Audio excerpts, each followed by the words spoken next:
Hello students, जय हिंद। आप सभी का दिव्यांश एकेडमी चैनल पर स्वागत है। आप लोग कैसे हैं? अच्छे हैं? उम्मीद करते हैं आप लोग अच्छे होंगे। तो कल की टॉपिक में हम लोग क्या सीखे थे? कल की टॉपिक में हम लोग दो घात समीकरण को हल करना सीख रहे थे, ठीक है। तो पहली विधि क्या बताई गई थी? गुणनखंड विधि। दूसरी पूर्ण वर्ग बनाकर, ठीक है। और आज का जो हमारा है क्या, तीसरा सूत्र द्वारा। तो जब हम गुणनखंड विधि, कोई दो घात समीकरण हो उसको गुणनखंड विधि या पूर्ण वर्ग बनाकर उसको सॉल्व नहीं कर पाते हैं, तो वहां पे हमारे क्या श्रीधराचार्य महोदय आ जाते हैं और वो अपना सूत्र लगा के उस समीकरण को हल कर देते हैं, ठीक है। तो देखिए, श्रीधराचार्य जी का सूत्र क्या है। दो घात समीकरण हल करने के लिए श्रीधराचार्य सूत्र का प्रयोग करते हैं। यदि दो घात समीकरण ax² + bx + c 0 हो तो x बराबर -b plus minus under root के अंदर b² - 4ac/2a। यही इन्होंने फार्मूला दिया है, ax² + bx + c। ये जो व्यापक दो घात समीकरण का व्यापक रूप है, इसी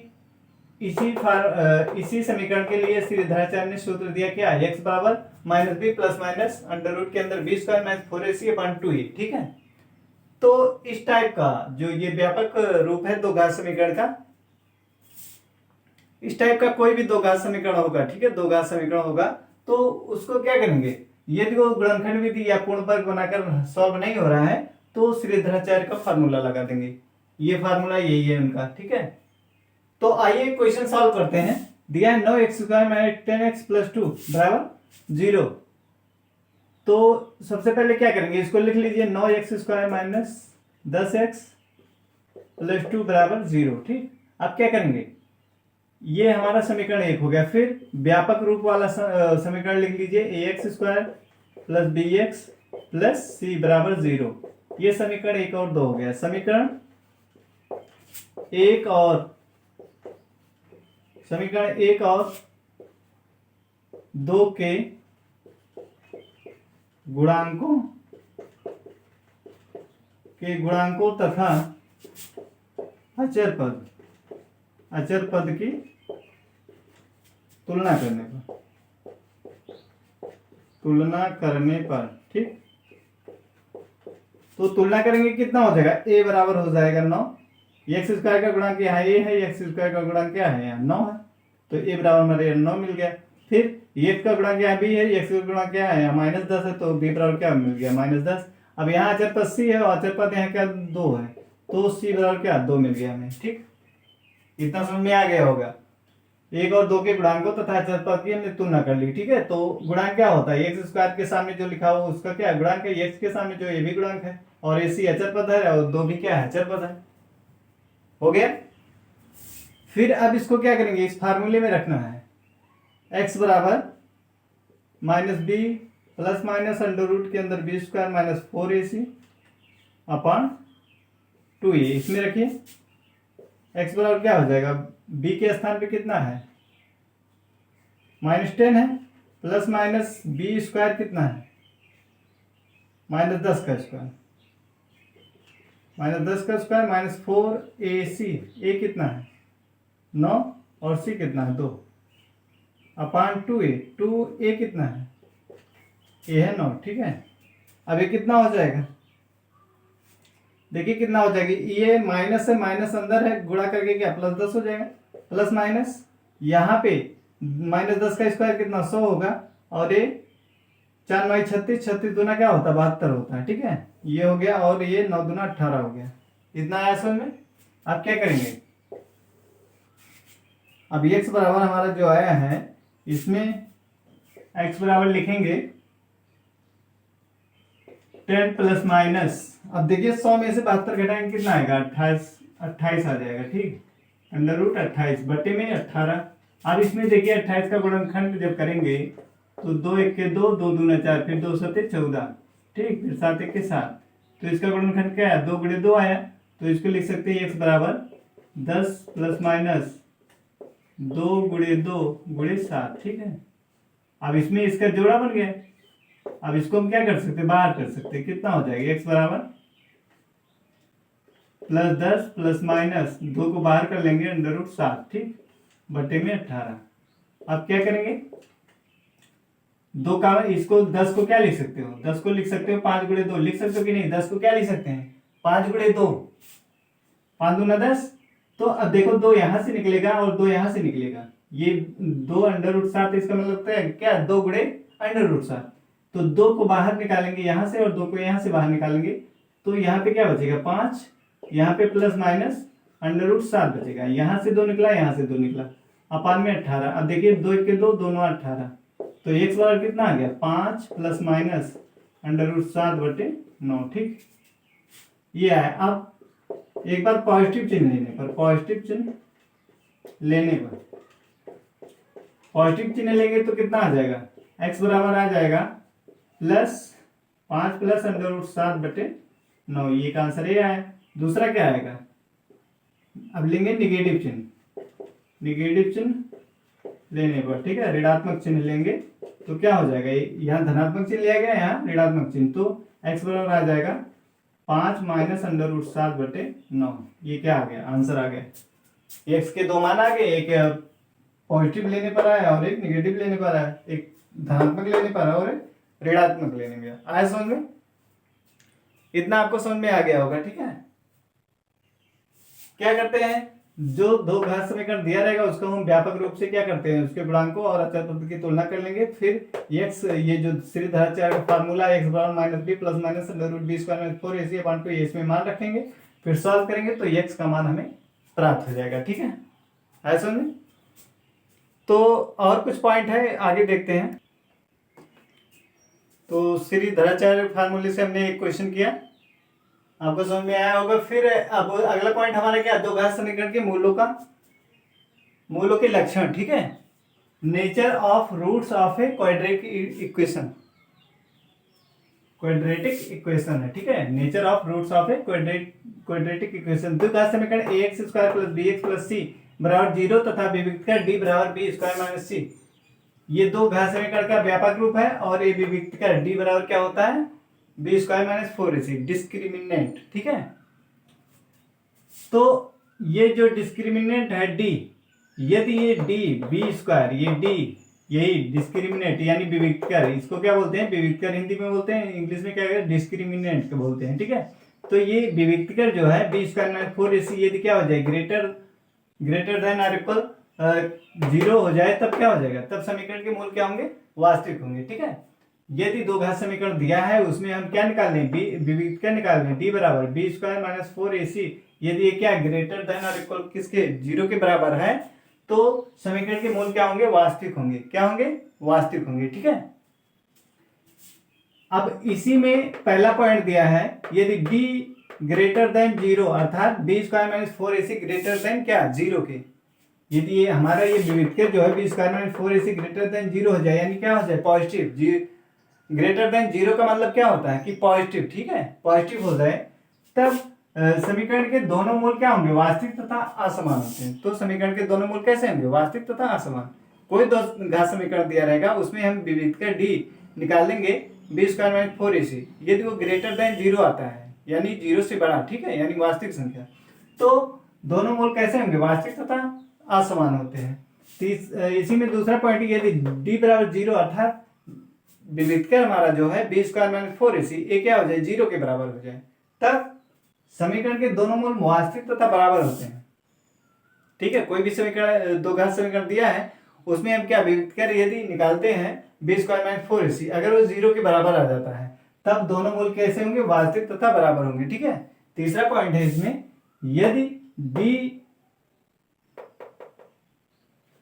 d बराबर क्या बी स्क्वायर माइनस 4ac एक पूर्ण वर्ग, ये जो विविक्तकर d निकालते हैं हम लोग बी स्क्वायर माइनस 4ac, यदि इसका मान क्या आ जाए, पूर्ण वर्ग संख्या आ जाए। ठीक है, क्या आ जाए, पूर्ण वर्ग मान, पूर्ण वर्ग संख्या, ये बी स्क्वायर माइनस 4ac कैसा आ जाए, पूर्ण वर्ग संख्या आ जाएगी, तब मूल कैसे होंगे, वास्तविक, परिमेय तथा असमान होते हैं। कैसे होते हैं, यदि ये विविक्तकर हमारा D B square minus 4ac एक पूर्ण वर्ग संख्या हमको प्राप्त होती है, तब मूल वास्तविक, परिमेय तथा असमान होंगे। ठीक है, यदि ये विविक्तकर d बराबर बी स्क्वायर माइनस 4ac एक पूर्ण वर्ग संख्या नहीं आती है, तब क्या होंगे, मूल अपरिमेय होते हैं। तब के मूल कैसे होंगे, अपरिमेय। ठीक है, यदि पूर्ण वर्ग नहीं आती है तब मूल कैसे होंगे, अपरिमेय। अगला पॉइंट इसी में बी है। ए था, ए के अंदर 3 पॉइंट था और बी में यदि डी बराबर क्या हो, बी स्क्वायर माइनस 4ac क्या हो, लेस देन जीरो। क्या हो, less than zero. Less than zero का मतलब क्या, बी स्क्वायर माइनस 4ac का मान क्या, निगेटिव आ जाए, ऋणात्मक आ जाए। लेस देन का मतलब क्या, ग्रेटर देन का मतलब होता है धनात्मक, पॉजिटिव, ठीक। और लेस देन का मतलब होता है जीरो से कम यानी निगेटिव संख्या, ठीक। यदि ये हो जाए तब समीकरण के मूल कैसे होंगे, अधिकल्पित, इमेजिनरी तथा असमान होते हैं, ठीक है। यदि डी हमारा विविधकर क्या हो जाए, लेस देन जीरो हो जाएगा बी स्क्वायर माइनस 4ac, तब समीकरण के मूल अधिकल्पित तथा असमान होते हैं, ठीक है। तो कैसे हो जाएंगे उसके मूल, अधिकल्पित, इमेजिनरी, ठीक है, काल्पनिक। अब अगला पॉइंट हमारा है मूल एवं गुणांकों में संबंध, relation between roots and coefficient, ठीक है। अगला पॉइंट हमारा मूल एवं गुणांकों में संबंध, relation between roots and coefficients. तो इसमें यदि हमारे पास क्या, एक दो घात समीकरण दिया, ये X square plus B X plus C के मूल क्या अल्फा बीटा हो, तब मूलों का योगफल अल्फा प्लस बीटा होता है minus b upon minus b बटे a, minus b upon a, ठीक है। बी क्या है, बी क्या है इसमें देखिए, एक्स का गुणांक, बी क्या है, एक्स का गुणांक है, और ए क्या है, एक्स स्क्वायर का गुणांक। तो ये हमारे मूलों का जो है किसमें संबंध हो गया, गुणांकों में, ठीक है। मूल एवं गुणांकों में संबंध बताना था, तो दो घात समीकरण ये है व्यापक रूप, इसके मूल अल्फा और बीटा है, तब मूलों का योगफल हमारा क्या होगा, अल्फा प्लस बीटा बराबर माइनस बी बटे ए होता है। और ए बी क्या है, एक्स का गुणांक है, और ए क्या है, एक्स स्क्वायर का गुणांक है। ऐसे मूलों का गुणनफल क्या होगा, अल्फा इंटू बीटा, मूलों का गुणनफल अल्फा इंटू बीटा बराबर क्या, सी बटे ए। सी क्या है, सी देखो ये अचर पद है, अचर पद, और ए क्या है, एक्स स्क्वायर का गुणांक। तो इसके मूल और गुणांकों में संबंध क्या है, सी बटे, यहाँ अल्फा प्लस बीटा योगफल माइनस बी बटे, ठीक। तो यहाँ पे माइनस एक्स का गुणांक था, और यहाँ पे एक्स स्क्वायर का गुणांक, यहाँ पे क्या था, अल्फा इंटू बीटा सी अपॉन ए अचर पद, और एक्स स्क्वायर का गुणांक बटे में क्या है, एक्स स्क्वायर का गुणांक, ठीक। आया समझ में। इस तरीके से कोई भी दो घात समीकरण दिया रहेगा और उसके मूल हमें अगर पता है, तो अल्फा प्लस बीटा किसके बराबर होगा, माइनस बी बटे ए के, ठीक। अल्फा इंटू बीटा किसके बराबर, सी बटे ए के। आया समझ में। कोई दो घात समीकरण दिया रहेगा, अगर कहा जाए कि मूलों का योगफल ज्ञात कीजिए और मूलों का गुणनफल निकालिए, तो अल्फा प्लस बीटा बराबर क्या मान लेंगे, के मूल दो घात समीकरण के मूल अल्फा और बीटा है, तो अल्फा प्लस बीटा बराबर लिखेंगे माइनस बी बटे और अल्फा इंटू बीटा बराबर सी बटे। फिर यहां से इससे उस दो घात समीकरण की तुलना करके मान रखेंगे, तो हमें योगफल और गुणनफल प्राप्त हो जाएगा, ठीक है। ऐसे में अगला पॉइंट है समीकरण बनाना, फॉर्मेशन ऑफ इक्वेशन, दो घात समीकरण बनाना, ठीक है। यदि दो घात समीकरण, कोई दो घात समीकरण दिया है और उसके मूल क्या, हमें अल्फा और बीटा मिल जाए, ठीक है।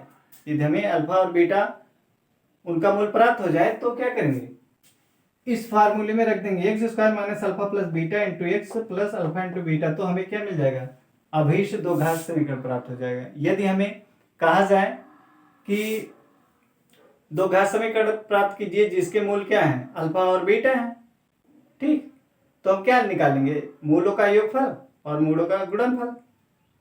यह कहा जाए आपसे, मान लीजिए दो घात समीकरण दिया है और उसके मूल अल्फा प्लस बीटा और अल्फा इंटू बीटा, योगफल अल्फा प्लस बीटा और गुणनफल अल्फा इंटू बीटा निकाल के इस फार्मूले में रखेंगे, तो हमें समीकरण प्राप्त हो जाएगा। यदि क्वेश्चन में दिया है कि दो घात समीकरण, वो दो घात समीकरण प्राप्त कीजिए जिसके मूलों का योगफल तथा गुणनफल दिया हो कुछ मान, तो हम उसको डायरेक्ट क्या इस फार्मूले में रखेंगे। वहां हमें क्या दिया रहेगा, अल्फा प्लस बीटा बराबर इतना और अल्फा इंटू बीटा बराबर इतना, तो यहाँ पे रखेंगे तो हमें दो घात समीकरण प्राप्त हो जाएगा। आया समझ में इतना। तो इसके आगे और पॉइंट है थोड़ा, उसको देखते हैं।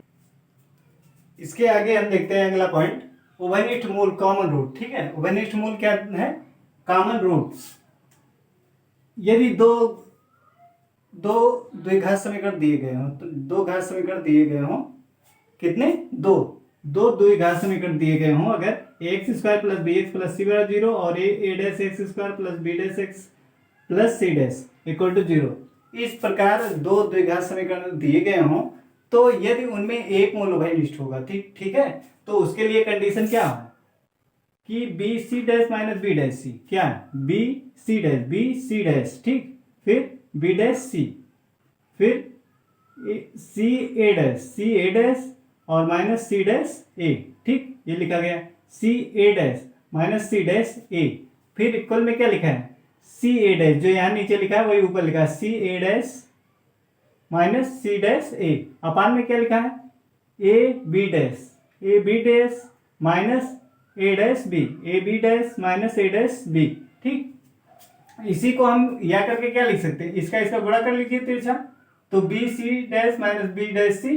ठीक, बी सी डैश है, चक्रीय क्रम में चल रहा है, B C A B C ऐसे आता है, तो बी सी डैश और इसी का उल्टा एक बार कर देंगे बी डैश सी कर देंगे, बी सी डैश है फिर बी का डैश कर देंगे सी वैसे लिखेंगे। ठीक है, फिर बी सी डैश है माइनस बी डैश सी, ये यहां पे नहीं होगा। ठीक है, तो इसे गुणा करेंगे तो ए है यहाँ पे क्या है A B dash minus A dash B. ठीक, ये A B dash minus A dash B, तो इसमें देखिए तिरछा इसको गुणा करेंगे B C dash minus B dash C, फिर ऐसे ए बी डैश है तो फिर अब क्या लिखेंगे ए का डैश माइनस ए का डैश बी। ठीक, और बराबर सी a dash minus c dash ए का होल स्क्वायर। ये देखो समान है कि नहीं, जो यहाँ है वो है, इसका तिरछा गुणा करेंगे तो इसकी घात क्या 2 हो जाएगी, और इसको करेंगे तो ऐसा आ जाएगा। मतलब एक मूल उभयनिष्ठ होने की शर्त क्या है, ये है अगर दोनों मूल उभयनिष्ठ होने की शर्त क्या है, यदि दोनों मूल उभयनिष्ठ होंगे तो a1 upon a dash equal to b upon b dash और c अपॉन c डैश। ठीक है, यदि दोनों मूल उभयनिष्ठ होंगे, कब दोनों मूल उभयनिष्ठ होंगे, जब क्या a upon a dash equal to b upon b dash upon c dash. ठीक है, तो दोनों मूल क्या होंगे उभयनिष्ठ होंगे। अब देखिए दो क्वेश्चन हम देखते हैं, दिया है दो घात समीकरण ज्ञात कीजिए जिसके मूल -5 और 6 हैं। समीकरण हमें ज्ञात करना दो घात समीकरण जिसके मूल कितने दिए हैं -5 और 6। तो दो घात समीकरण निकालने के लिए फार्मूला क्या बताया गया है, दो घात समीकरण निकालने के लिए क्या बताया गया है, बोलिए। बताया गया है कि x square minus alpha plus beta into x और प्लस अल्फा इंटू बीटा, यानी एक्स स्क्वायर माइनस मूलों का योगफल इंटू एक्स प्लस मूलों का गुणनफल बराबर 0। ये तो बताया गया है। क्यों, इसमें क्या बताया गया है, फार्मूला है इसका कि मूलों का योगफल इंटू एक्स, फिर प्लस में क्या मूलों का गुणनफल। ठीक, बराबर क्या है 0। तो इसमें हमें रखना है, यानी इसको हम क्या लिख सकते हैं अल्फा प्लस बीटा, मूल इसके अल्फा, हमने क्या है एक इक्वेशन बनाया था कि यदि दो घात समीकरण के मूल के अल्फा और बीटा हैं तो उनका योगफल अल्फा प्लस बीटा होता है इंटू एक्स और प्लस अल्फा इंटू बीटा। इस तरीके से हमने क्या बताया था कि यदि हमें किसी द्विघात समीकरण के मूल दिए होंगे तो उसका समीकरण प्राप्त करने के लिए क्या करेंगे, इस फार्मूले में रखेंगे x square minus alpha plus beta into x plus alpha into beta बराबर 0। तो अभी क्या करेंगे अल्फा प्लस बीटा निकाल लीजिए, यहाँ देखिए अल्फा -5 है और बीटा कितना 6 है, तो अल्फा प्लस बीटा निकालेंगे तो कितना होगा -5 प्लस 6, इसका मान कितना आ जाएगा 1 आ जाएगा। और अल्फा इंटू बीटा निकालेंगे तो इसका मान कितना आएगा -5 गुणे 6 बराबर कितना हो जाएगा -30 हो जाएगा। बोलिए कितना समझ में आया। अल्फा प्लस बीटा दोनों मूल को जोड़ लेंगे तो यहाँ क्या है -5 है 6 है तो 1 आया, अल्फा इंटू बीटा -5 है और ये 6 गुणा करेंगे क्या -30 आ जाएगा ऐसा में, तो ये -30 आ गया। आप क्या करेंगे आप फार्मूले में रख दीजिए, फार्मूला हमारा क्या है x square minus alpha plus beta का मान क्या है 1 आया है इंटू एक्स। ठीक, फिर अल्फा इंटू बीटा कितना आया है -30 आया है बराबर क्या 0, तो ये हो जाएगा एक्स स्क्वायर माइनस एक्स -30 बराबर 0। ठीक, ये आ गया हमारा आंसर। आया समझ में। यदि समीकरण के मूल हमें प्राप्त होंगे तो उनके मूलों का योगफल निकाल लेंगे, गुणनफल निकाल लेंगे, फिर इस फार्मूले में हम रख देंगे तो हमें आंसर प्राप्त हो जाएगा। ठीक है, इतनी बात आप सबको समझ में आया होगा, क्यों इतना तो सबको समझ में आया होगा। अगला क्वेश्चन देखते हैं। अगला क्वेश्चन क्या है, एक द्विघात समीकरण के मूलों का योग तथा मूलों का गुणनफल क्रमशः 5 और 6 हैं। अभी यहाँ पे तो मूल दिया था, यहाँ पे क्या दिया था, मूल, लेकिन यहाँ पे क्या क्या है, मूलों का योग और मूलों का गुणनफल क्रमशः कितना है, 5 और 6 है। तो कह रहा समीकरण ज्ञात कीजिए। तो इसके लिए फार्मूला क्या है, एक्स स्क्वायर माइनस मूलों का योग, मूलों का योग प्लस इंटू में एक्स रहेगा और प्लस मूलों का गुणनफल, मूलों का गुणनफल, ठीक है। मूलों का गुणनफल बराबर क्या, 0। तो इसको हम क्या लिखेंगे, एक्स स्क्वायर माइनस मूलों का योग क्या, अल्फा प्लस बीटा, यही तो लिखते हैं, into x plus alpha into beta बराबर 0। क्यों, यही तो होगा। तो यहाँ देखिए मूलों का योगफल कितना दिया, अल्फा प्लस बीटा हमें दिया है 5 और अल्फा इंटू बीटा कितना दिया है 6। अल्फा प्लस बीटा कितना दिया था 5 और अल्फा इंटू बीटा कितना दिया 6। अब इसको फार्मूले में रख देना, x square minus alpha plus beta कितना 5, तो यहाँ पे 5 लिखेंगे into x plus alpha into beta कितना दिया, अल्फा इंटू बीटा 6 है, तो 6 लिखेंगे बराबर 0। तो कितना हो जाएगा, x square minus 5x plus 6 बराबर 0। ये हमारा आ गया आंसर। बोलिए समझ में आया कि नहीं, इतनी बात समझ में आया।